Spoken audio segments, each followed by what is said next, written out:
Welcome to Section B of Core Module 1. The title of our section is Barriers and Enablers of Women's Empowerment.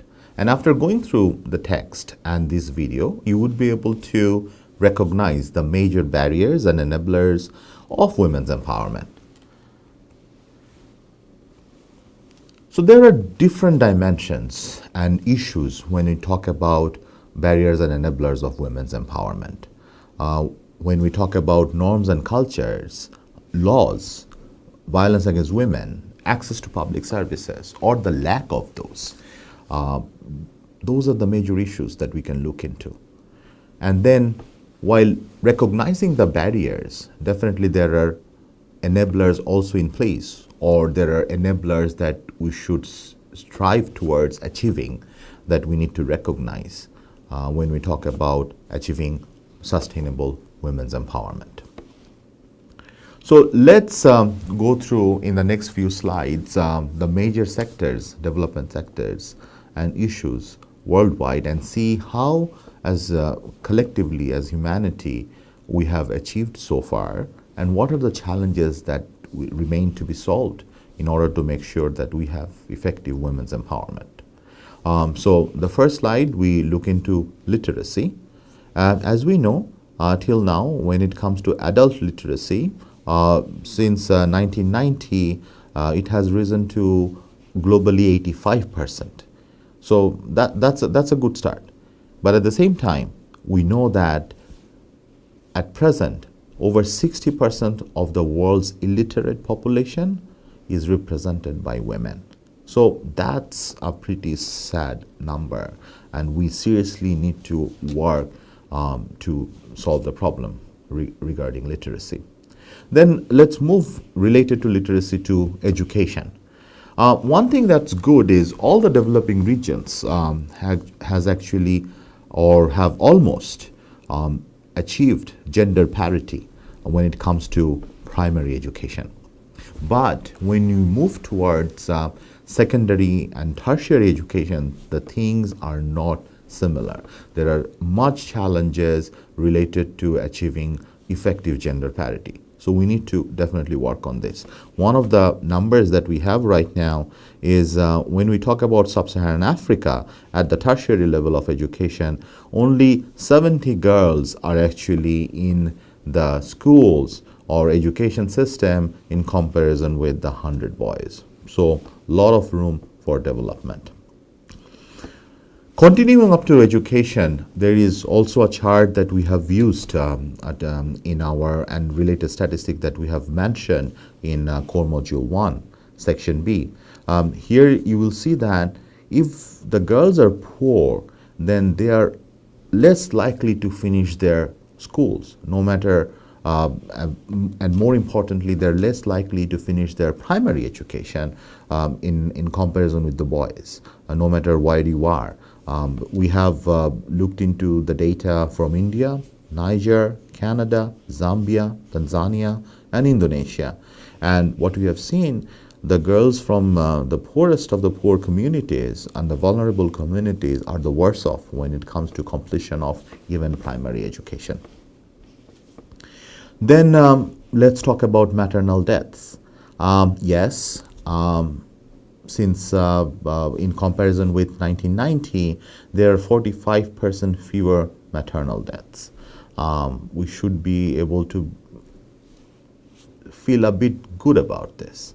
But we know that 800 women every day die from pregnancy-related diseases and health conditions. And 99% of these deaths are in the developing countries. So now let's talk about another critical issue, access to clean water. From 1990 to 2010, 2 billion people can actually have gained access to clean water. That's a significant gain. While saying this, we have also understood that women are the one who are spending a lot of their working hours to make sure that their family have access to clean water. And they're the one who is actually shouldering the main burden of ensuring that access. In one of the statistics that we have mentioned is in the 25 sub-Saharan countries, women are spending 16 million hours per day collectively to make sure that they have access to clean water.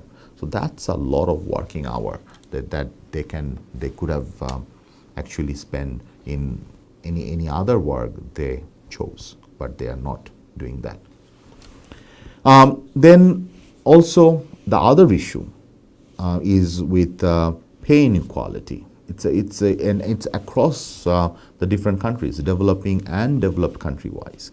What is a positive thing is 50% of the world's working age women, 15 or over, are actually in the labor force. That's a good thing, but still a lot to do, because 75% of the working age men are in the workforce. So we need to definitely improve this number as well.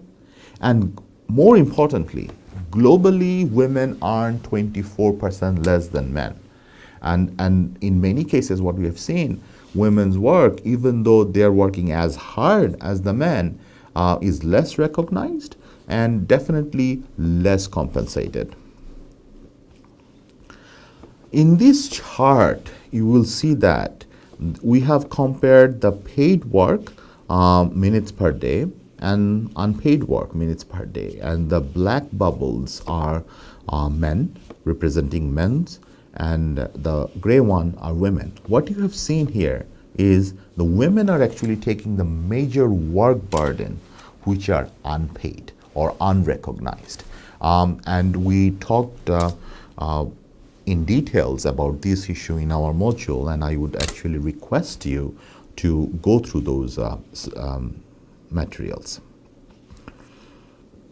Now, moving beyond wages and working hours and access to resources, the other major issue when it comes to women's empowerment that actually is being stifled is violence against women. It's a major problem. Of course, in 1993, UN General Assembly jointly declared the elimination of violence against women. So there is a policy framework in place. But still, a lot of things need to be done to ensure the safety and security for women, even within their household. Because still, what we have seen is 1 in every 3 women are actually experiencing physical or sexual violence, and in many cases by their intimate partners. So a lot of things needs to be done to make sure that there are some concrete work is there, framework is there, action plans is there, are there, because those things, once we make sure that we can prevent violence against women, that definitely would help us to ensure effective women's empowerment. So if we summarize the key barriers that we have talked about and explained a bit in our module, we identify that the discriminatory social norms and culture play a huge role when it comes to inhibiting women's empowerment. That's number one. And then definitely there are gender biased laws and regulatory environment. We have actually listed a set of laws that is discriminatory towards women in different parts of the world, in the different countries. So I would request you to have a look into this and then reflect on this. And then definitely limited access to public services is a huge problem. We will elaborate on limited access to public services in the other sections. But this is not just about financial access. This is citizen services. This is about citizens' rights and different rules and regulations that is being designed to help women. In many cases, what we have seen is women do not have access to those. Women do not know about those things, and there are no proper communication channels to make sure that women can have access to those things and can know about it and do something about it. So that's a huge problem. And then definitely that we just mentioned before, that violence against women is a huge problem. in the way to achieve effective women's empowerment. So let's actually take a pause and based on our understanding and based on our readings and this conversation, let's have some reflection. Let's first see how, as a country and as a community, we are doing. So I have provided a couple of web links that we need to look into. The first one is the UNDP's Human Development Index. So let's first see how we are doing as a community there, and then then see that what are the things that we can do to improve ourselves. And let's also see year by year basis to see whether we have improved ourselves or we did not, where actually things are worse, and if so, what are the issues that actually is holding us down or actually pushing us forward. That recognition is very, very critical. And then we also need to reflect on which are the sectors.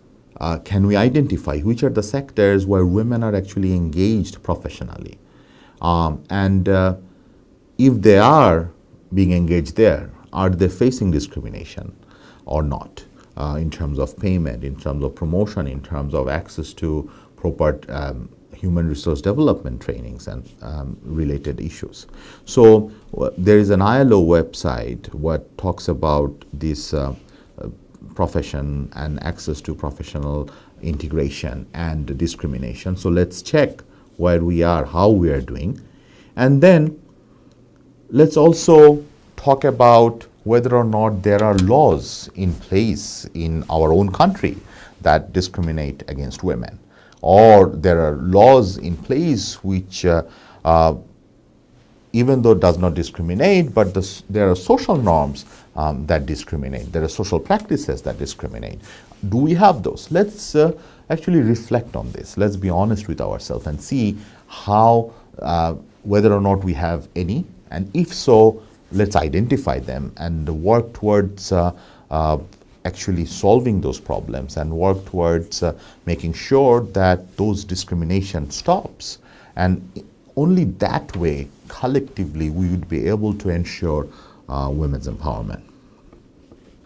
So in this module, we did talk about major key barriers towards achieving women's empowerment. At the same time, we also mentioned in detail about different enabling factors towards achieving women's empowerment. In summary, we think that we need to first engage the other major stakeholders. We just cannot do it alone. The society as a whole has to move towards achieving that. And then definitely there has to be legal reforms and responses.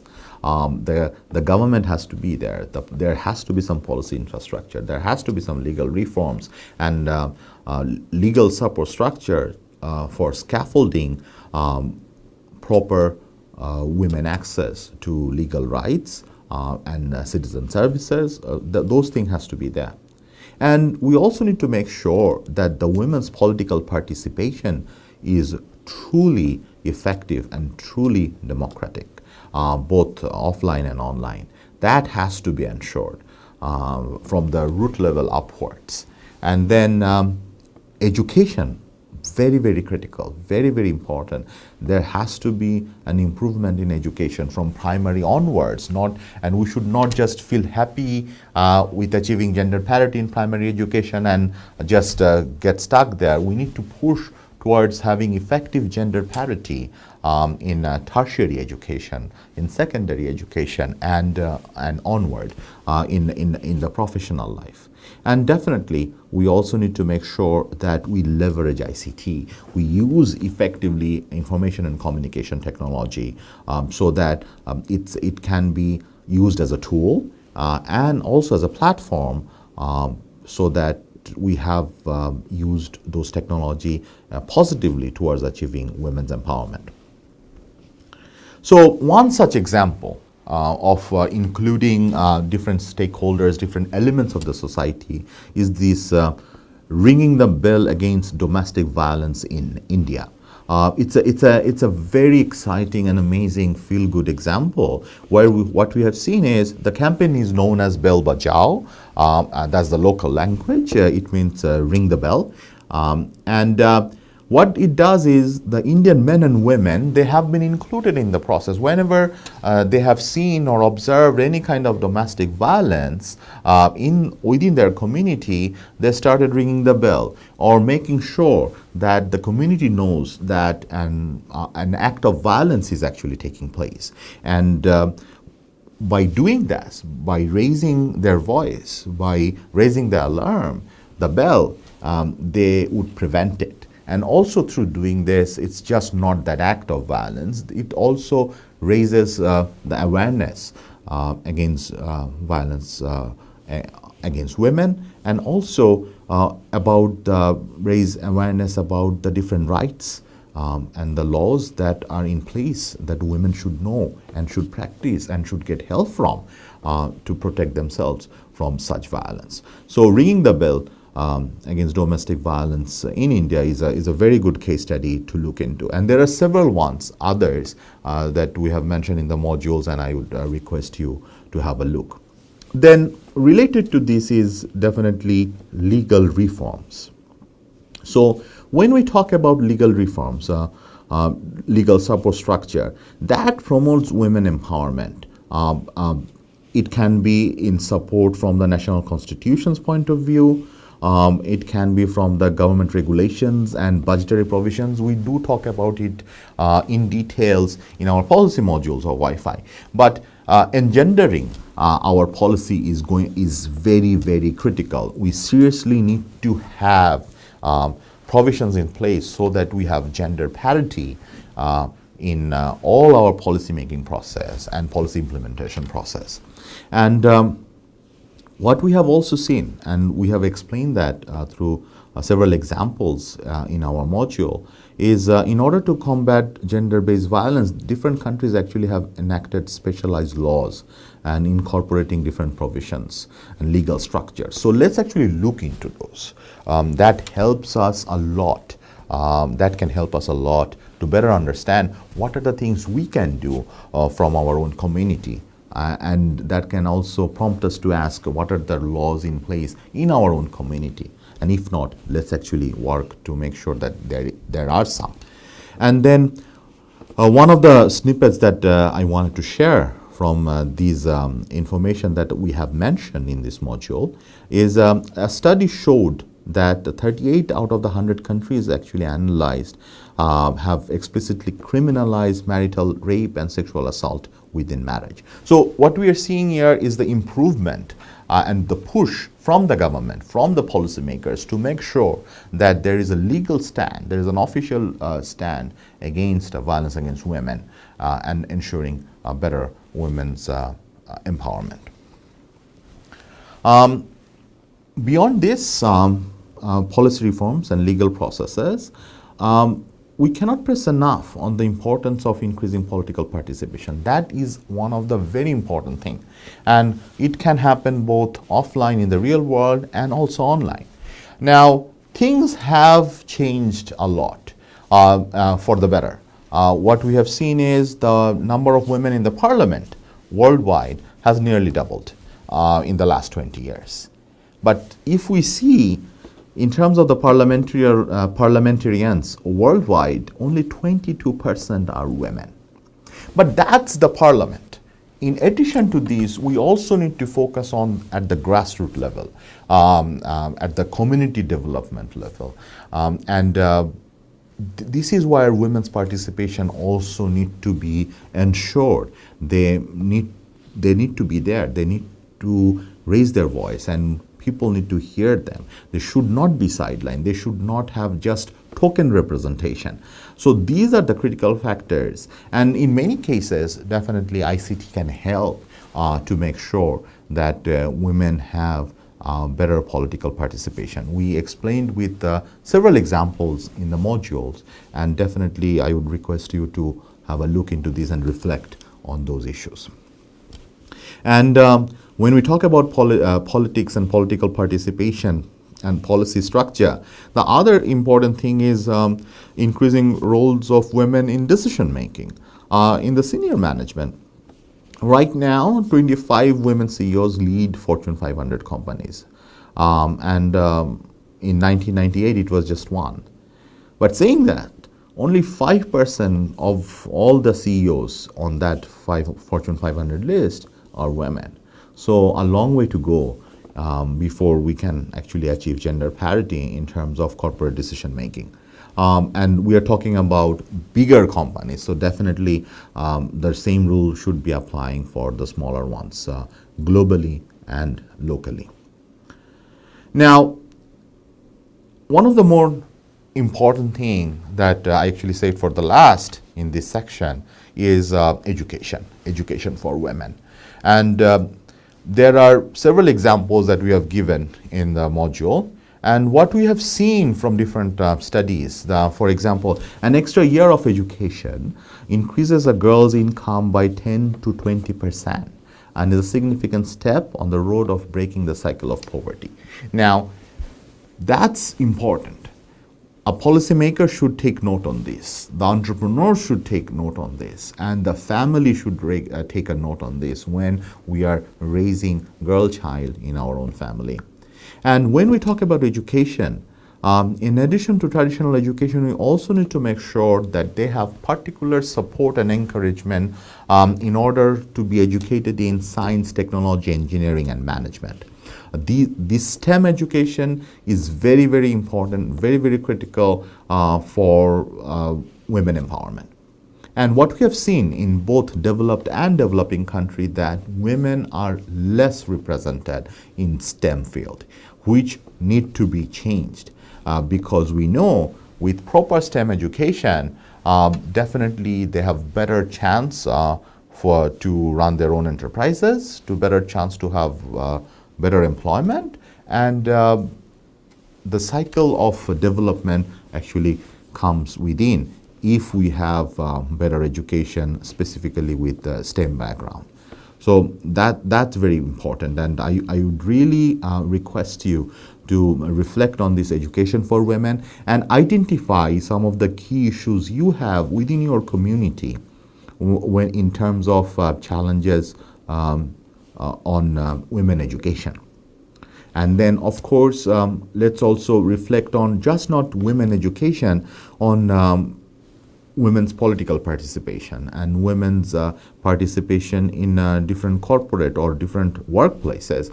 What is the situation you have in your own community? Let's reflect on this, because then the materials that we have provided in this Wi-Fi section will make sense and will be more and more effective. So while we do this reflection, let me also summarize some of the key implications of ICT. So ICT has a cross-cutting effectiveness, cross-cutting applications. When we talk about ICT or information and communication technology as an enabler for women's empowerment. We did talk about it in Section A as well, that, and we have mentioned different examples in Section B's in our Module C1 as well, that ICT helps to create business, employment opportunities.